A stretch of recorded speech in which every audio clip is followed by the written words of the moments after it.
Hai, selamat siang anak ibu kelas 9. Apa kabar siang hari ini? Semoga tetap dalam keadaan sehat dan kita tetap dalam lindungan yang Maha Kuasa. Oke, baik, pembelajaran sebelumnya ibu sudah menjelaskan tentang struktur teks cerita pendek. Sekarang kita akan masuk materi yang selanjutnya, yaitu unsur kebahasaan teks cerita pendek. Jadi nanti kamu akan menelaah unsur kebahasaan yang digunakan dalam teks cerita pendek. Adapun unsur kebahasaan yang digunakan dalam teks cerpen itu ada 3. Apa saja itu? Yang pertama ada kalimat deskripsi, yang kedua kalimat ekspresif, dan yang ketiga ada majas. Oke, kita langsung saja. Yang pertama itu adalah kalimat deskripsi. Kalimat deskripsi itu adalah kalimat yang menggambarkan keadaan suatu objek atau suatu hal ataupun suatu peristiwa sehingga kita bisa seolah-olah melihat, mendengar ataupun merasakan. Ingat, kita seolah-olah bisa melihat, mendengar ataupun merasakan dari penggambaran suatu objek atau suatu hal ataupun suatu peristiwa tersebut. Lalu yang kedua, atau ibu beri contoh, misalnya sekolah. Nah, ketika kamu misalnya belum pernah mengucapkan suatu sekolah itu, kamu akan bisa bayangkan. Misalnya, saya bersekolah di Balige. Dahulunya nama SMP tersebut SMP Swasta Budi Dharma Balige. Lokasi sekolah ini tepat di pinggir jalan raya Solo. Sekolah ini terdiri dari beberapa puluh ruangan, dan di sana kami dulunya dididik oleh bapak ibu guru yang sangat profesional. Lingkungan sekolah kami ini sangat asri dan sejuk. Karena apa? Karena di lingkungan sekolah itu ditanami dengan berbagai pohon dan tanaman-tanaman bunga yang membuat lingkungan sekolah tersebut menjadi asri. Lantai atau halaman sekolah ini lantainya terbuat dari paving block. Di sana ada beberapa fasilitas untuk olahraga, ada lapangan basket, lapangan voli, dan lapangan yang lainnya. Gedung sekolah ini hanya berlantai 1, namun dinding gedungnya dilapisi dengan terbentuk atau terbuat dari lapisan batu bata, sehingga membuat atau nuansa sekolah itu menggambarkan bahwasanya sekolah itu adalah sekolah Katolik. Dengan hanya melihat saja, orang sudah bisa menyimpulkan, oh bahwasanya sekolah ini adalah sekolah Katolik karena memiliki ciri khas yang unik, yaitu bagian tembok luarnya terbuat dari batu bata yang disusun dengan rapi. Seperti itu kira-kira. Nah, ketika saya menggambarkan sekolah itu kan bisa kamu bayangkan temboknya nampak batu batanya tetapi tersusun rapi, terus ada lapangan basketnya, terus ada banyak pohon, ruangannya tidak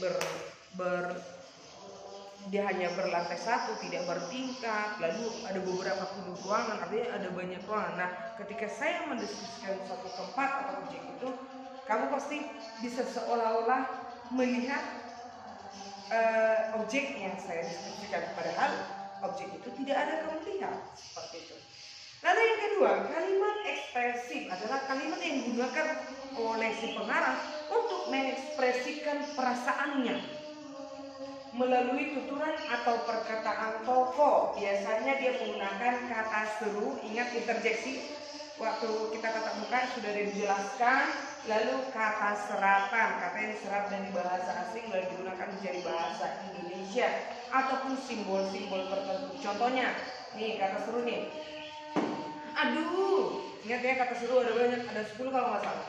Aduh, bingung. Nah gitu. Jadi si pengarang mengungkapkan perasaannya melalui perkataan atau tuturan tokoh dalam cerita itu.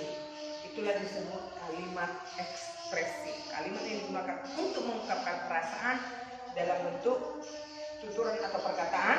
Biasanya yang digunakan untuk mengungkapkan perasaan si pengarang itu menggunakan kata seru atau interjeksi atau kata serapan atau kata istilah atau simbol-simbol yang lain. Oke, kita masuk yang ketiga, ada majas. Majas yaitu penggunaan kata atau kalimat untuk untuk memperoleh kesan atau efek yang lebih indah, untuk menimbulkan kesan atau efek yang lebih indah. Nah, di sini ada beberapa contoh majas. Yang pertama ada majas repetisi. Majas repetisi itu adalah pengulangan kata yang dianggap penting. Pengulangan. Boleh lihat contohnya? Aku pergi tanpamu, aku datang tanpamu, aku hidup tanpamu, aku mati tanpamu. Aku tanpamu, aku tanpamu.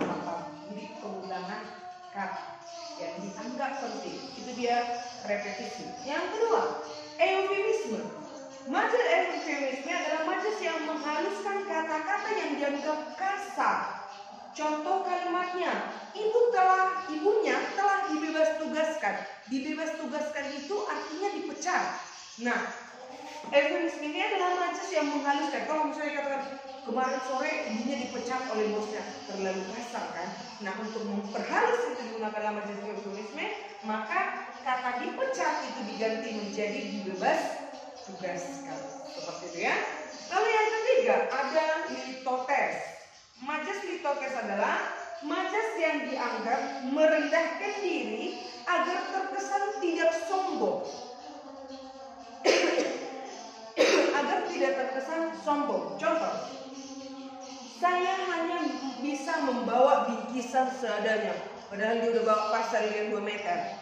Nah, itu jadi merendahkan diri. Nanti kalau dia bawa pasar yang mewah, yang wow, dianggap menyombongkan diri. Nah, dia di sini merendahkan diri agar kesannya tidak sombong, maka dia katakan saya hanya bisa membawa seadanya.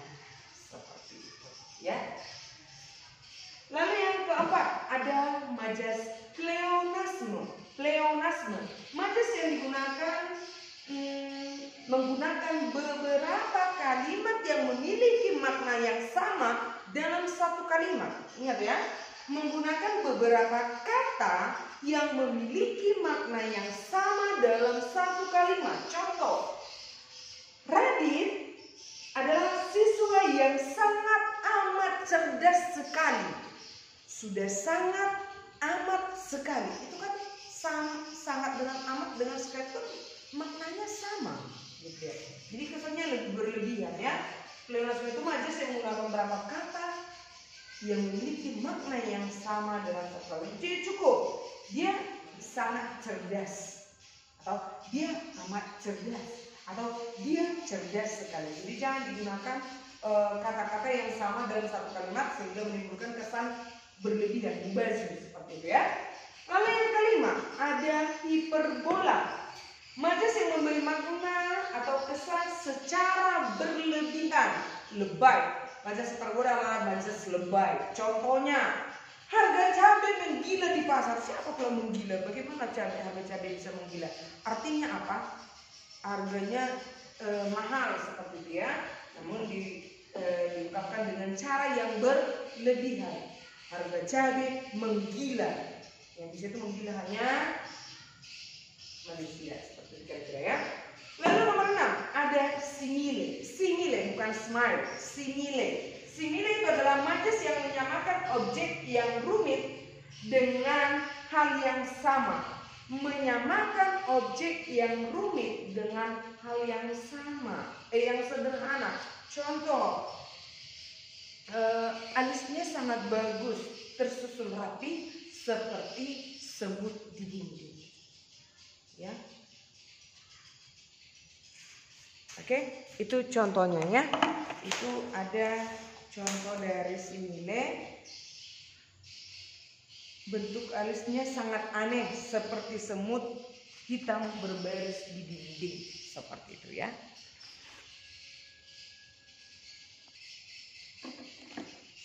Oke, jadi cari contoh dari simile itu.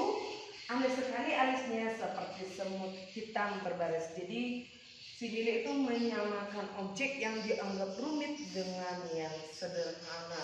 Ya, aneh sekali alisnya seperti itu sederhana, tapi dianggap rumit. Disamakan dia dengan alis dengan semut seperti itu ya. Baik, yang ketujuh ada majas metafora. Majas metafora adalah majas yang menggunakan lambang atau benda untuk menyatakan sesuatu. Contoh, Ia harus bekerja banting tulang demi keluarganya. Dia banting tulang itu hanya sebagai simbol atau lambang. Apa ya kita banting tulangnya? Tidak mungkin kan? Seperti itu. Jadi dia menggunakan lambang untuk menyatakan sesuatu, untuk mengatakan kerja keras itu dilambangkanlah dia dengan banting tulang. Kalau bayangkan kita banting tulang, tidak mungkin kan? Itu artinya bekerja keras. Lalu yang kedelapan, personifikasi. Ini majas yang sering muncul ya. Personifikasi adalah majas yang mengumpamakan benda mati seolah-olah hidup atau seolah-olah bernyawa. Contoh, ombak mengamuk di lautan. Bisakah ombak mengamuk? Tidak ya. Yang bisa mengamuk itu adalah makhluk hidup. Manusia, hewan, tumbuhan, itu yang bisa mengamuk. Nah, kalau di sini ombak mengamuk itu kan benda mati seolah-olah bernyawa, seolah-olah hidup. Karena yang bisa mengamuk itu adalah makhluk hidup. Seperti itu ya. Lalu yang 9, ironi. Ironi adalah majas yang menyatakan sesuatu hal dengan terbalik yang bertujuan untuk menyindir orang. Jadi terbalik dengan kenyataannya.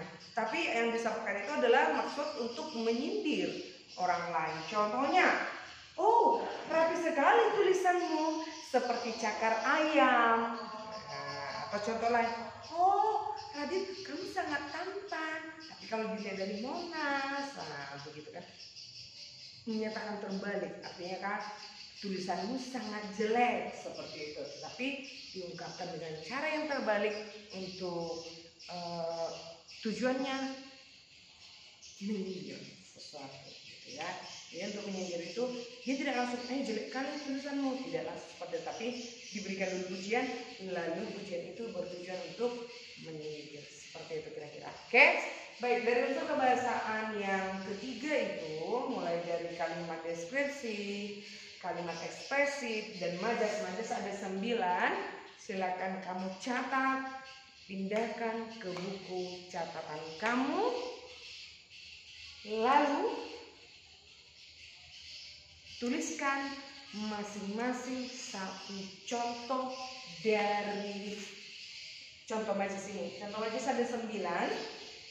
Ada 9. Nah, buat contoh majas repetisi, eufemisme, litotes,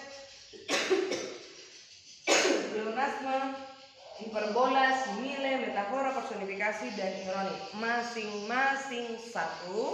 Silakan dikerjakan di rumah. Hari ini ya, hari ini juga kerjakan.